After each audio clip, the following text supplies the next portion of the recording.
ఈ రోటి పచ్చడి చేసిన రోజు ఇంకా కూర అవసరం లేదు ఇంట్లో, అంత బాగుంటుంది ఇది. అదేంటో చూసేయండి.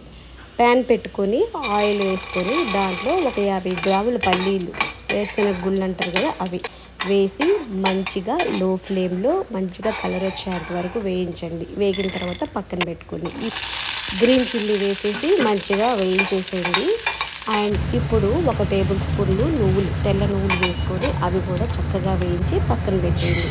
ఇప్పుడు కొంచెం ఆయిల్ వేసుకొని టమోటాలు, ఒక 4 టమోటాలు, చిన్నవైతే పెద్దవైతే 3, ఇవి కూడా మెత్తగా వేయించి ఇప్పుడు రోట్లో కొబ్బరి తీసుకొని, పచ్చి కొబ్బరి, ఒక చిన్న చెక్క మంచిగా నలగొట్టేసేయండి. తర్వాత ఇప్పుడు రోస్ట్ చేసుకున్న పల్లీలు కూడా వేసి మంచిగా మెత్తగా దంచేసేయండి.